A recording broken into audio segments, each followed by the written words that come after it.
Hi, my name is Dr. Rudra Mohan and through the Oral Health channel today we're going to be talking about neurosensory disturbances after implant placements. Let's start.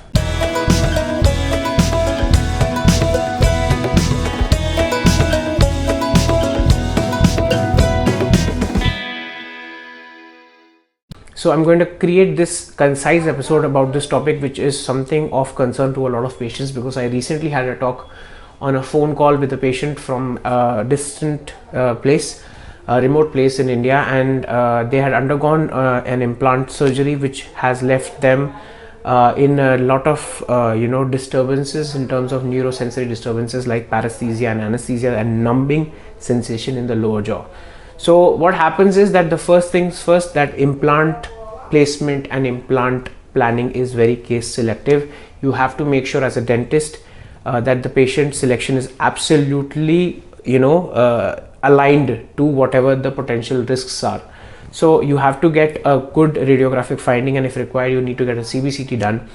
Now there are a lot of procedures that while you're doing or placing implants that can cause nerve injuries. I'm going to be talking about nerve injuries in detail in the first part of this episode, where I'm going to be talking about what are the type of nerve injuries. The first type of nerve injury is neuropraxia. Now neuropraxia is a nerve injury where the nerve fiber does not get damaged. It is just that there's a traction or blunt trauma, and the inflammatory process or swelling process is kind of causing compression onto the nerve, which can cause different symptoms like paresthesia, anesthesia, dysesthesia, and so on and so forth.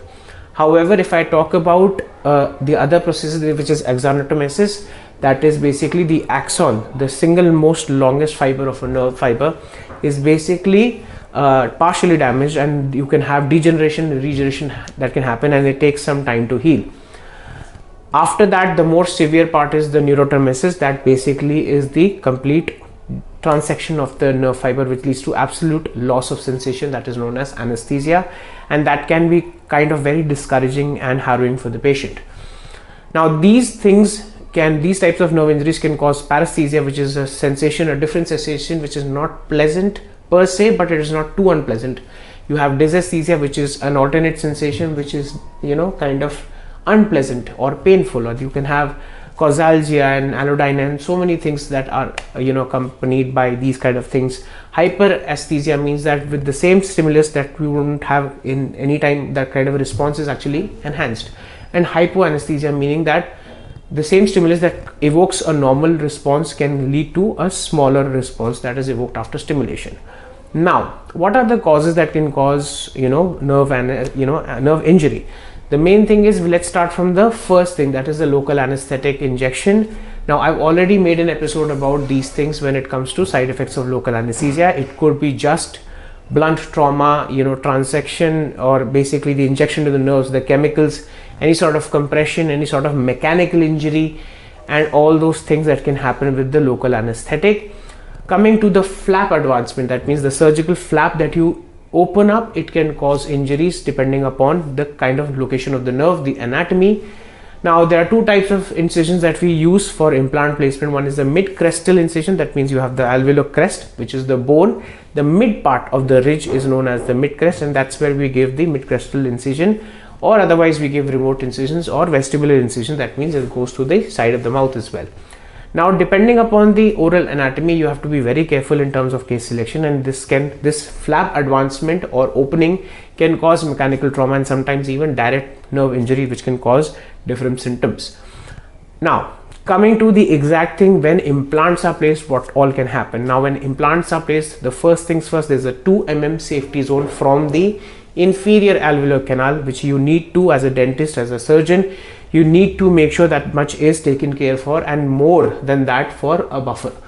Now for this you can use surgical guides, you can take the help of CBCTs, you can use drill stops. That means that you have drill stops where the drill goes up to a depth and then it stops because there's a drill stop and it stops drilling. Now this can be done and other things as well, but the main thing is we are here to talk about when it has already unfortunately happened, what all can be expected. You can expect paresthesia, a different sensation of pins and needles, you can expect anesthesia, you can expect dysesthesia, and usually in most of the cases it is transient. That means it goes over about, let's say, 12 weeks, 3 to 4 months. But in a lot of unfortunate cases it doesn't go for a year, which I have my empathy towards the discomfort that you guys are going through for whatever reasons. So I feel that it is important for me to educate that why it might happen. So if the case planning is not right, it could have happened. Implants are placed too much near the canal, that can happen. If there is a lot of post-operative trauma and swelling, inflammation that is causing the nerve to get compressed, that could happen. So how do we treat it? It's very simple. We first of all start off with some examinations, that is CBCTs or radiographic examinations. Also, we start you on pharmacotherapy of painkillers, antibiotics, sometimes anti-inflammatory medications, and supplements, vitamin B12 supplements that could either be orally ingested, or in severe cases we could probably get you injections about the same. If these things don't work, we probably have to go back to the books to see what the problem is, to check with the help of a CBCT if there's some sort of direct nerve injury or not.